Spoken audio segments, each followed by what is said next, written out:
Delighted to be joined again by Edith. Edith, thank you for coming on for the second time. A bit of an overview today. Keep it brief in terms of rental reform bill, what it means for landlords. We are going to caveat this at the start. There will be some changes coming probably very soon. So we may well have number three in our series in the not too distant future, just to give everyone the latest updates in terms of what's happening from a rental reform bill perspective. But Edith, thank you so much. I will hand over to you and let you go through the specifics. Thank you, Ludo. Happy to be back. Yes, as Ludo mentioned, we are speaking of the changes prior, or the debates in the House of Parliament just prior to the 9th of September consideration of amendments. So as Ludo said, there probably will be another video following this one shortly. So in today's video, we'll go through what was debated just before all the items went for the consideration of amendments. So the key things we're going to talk about today would be abolishing Section 21, Section 13 rental increases, end to fixed term tenancies, pets, ban on advance payments, and student lets. So as we all know now, the government does want to introduce an abolishment of fixed tenancies, which currently, what we're currently on are on fixed tenancies, right? We have 12 months tenancies, we can have 24 months, 18 months, and within the tenancies, it could either be wholly fixed for that full period, or there could be a break clause within that tenancy. But at least currently, landlords enjoy the security where there is a fixed time within that tenancy, regardless if it's 6 months or 12 months of the full term. Now, by abolishing the fixed term tenancies, it means that from day one of the tenancy being drawn up, the tenancy will be on a periodic tenancy. So when it's on a periodic tenancy, it does give tenants the freedom to serve notice anytime after 2 months. So any 2 months, they can serve 2 months notice and end the tenancy. However, I always share with agent partners or clients that are looking to buy, or existing clients, it's not something that we really expect tenants to be doing, because as we all know, moving house is not fun. I mean, as much as since 2019 tenant fee ban, tenants don't have an admin charge or administrative fee associated with setting up tenancies, still there are other costs, right? You know, getting a removal van, getting the boxes, packing, unpacking, time is money. So even when, 2019, and we go back that far, and we then talked about the tenant fee ban, we had similar questions. Clients will come to us saying, well, now that it's, essentially free for tenants to move and go and set up new tenancies, does that mean they're going to move around a lot? We really hadn't seen that happen. So I think with this, what we have to bear in mind is, with the Renters' Right Bill, the aim behind it from the government is really to create security for tenants and flexibility where needed. And also the main thing is getting rid of rogue agents and rogue landlords, because as we all know, not every landlord uses reputable agents to manage and let their flats. They may do it themselves, and there'll be times where landlord will come against tenants that don't actually know their rights. They don't know what's been done right or wrong. Yeah, so that's really the key behind the Renters' Right Bill. So there has been discussion of potential proposals, amendments to this abolishment of fixed tenancy. So it came in a form of, well, perhaps, if the landlord and tenant both mutually agreed on a fixed term, then can we accept it? Or perhaps we go for a shorter period of fixed term, maybe 6 months, 3 months, 2 months, for example. So there will be, you will see further clarification on this point, but it had been proposed in the House of Parliament. And then the abolishment of Section 21. So this is what we call no-fault eviction. Just to recap briefly from my last video, currently, if a landlord wants to retrieve their unit back for selling or self-use, or they might just want to leave it vacant for the time being, they can serve a Section 21 notice at the point of break clause or after the break clause of the tenancy.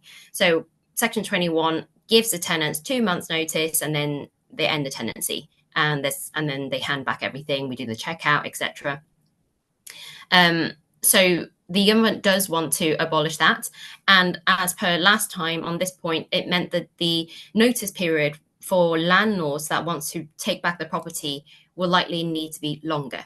So currently there's discussion that once a tenancy has ran for 12 months, landlord can serve up a 4 months notice to take back the property. So 12 plus 4, essentially 16 months. There were talks, around, well, how about where instances landlords say they want to take it back, but then they quickly re-let it because actually it's the rent that's the issue. They don't think the current tenant's paying them good enough rent. They want to do this, make this move, and then, get them out and then re-let it. So there's will likely going to be some restriction of how quickly that flat or a flat that got taken back in this way can be relet. It may be 6 months, it may be 12 months, but again, further clarification will come on that point.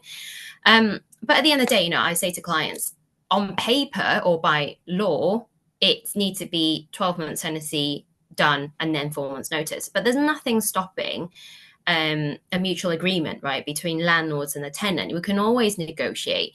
There's instances where there are apparent fixed periods in the tenancy, but a tenant might have some, personal reasons that they do need to end a tenancy early. And, they have brought these points up and we've gone and spoke to landlords about it. And we've, both parties, landlord and tenant, have reached a mutual agreement.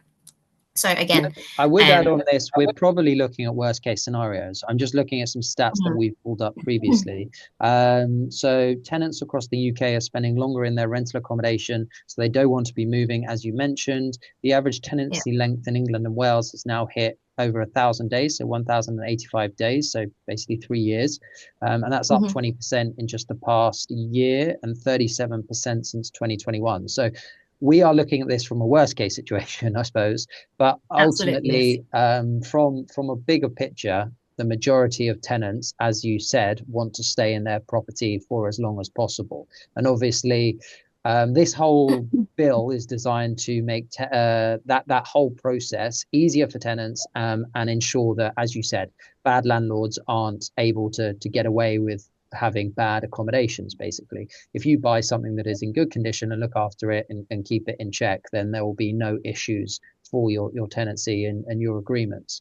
I would add sort of final point sort of on that is that there are ways, I suppose, and tricks of the trade that you can get to keep people in properties longer. There may not be statistics to do so, but everyone always has the argument about whether you do furnished or unfurnished. Potentially, if you do unfurnished and people bring their own furniture in, it's more going to feel like their home and they're going to likely spend longer there. So there's things you can look at like that. You may not get the premium in terms of rent because they bring their own furniture in, but you then might have a bit of security. And this is more outside the box thinking. There's not numbers on this that says, but this is more thinking about human psychology and the way people will usually go about. I can just think about it from my own experience and friends' experience and clients that we work with. So I'm sure there will be workarounds on all of this, but interesting to see some of this take. And I would say, you mentioned about people being able to change or increase rent. You can still increase your rent once per year up to a reasonable level, which is fair. So it's quite simple. You can look at the comparables in the market and it's just going to stop you deciding one day to up your rent by 50%. You'll just be doing it in line with what the market rates are. That said, I do think what is going to happen here, because of some of the changes coming in, that the rates off the back of this are going to increase before tenants sign anyway. So you're actually going to be starting from a higher start point in the first place. But sorry, I've interrupted enough. I'll let you carry on.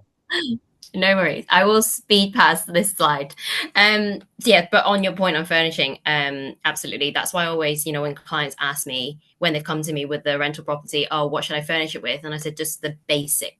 Don't put a red chair or a pink chair or green chair in there and, rainbow color curtains, because you want it neutral so that the tenant can dress their flat themselves. They could bring in their rugs, their own art pieces or pictures, and really make it their own. So the last point on the last slide was about the tenant notice, and we've said that if it's a periodic tenancy, then it is a 2 months notice from tenants.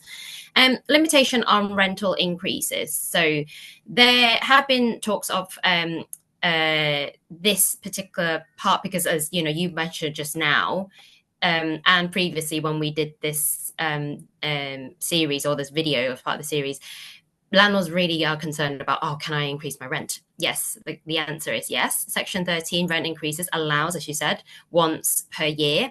It does remove the automatic rent increases, because some tenancies, if it's for 3 years or 2 years, they automatically build an increase in there after every 12 months.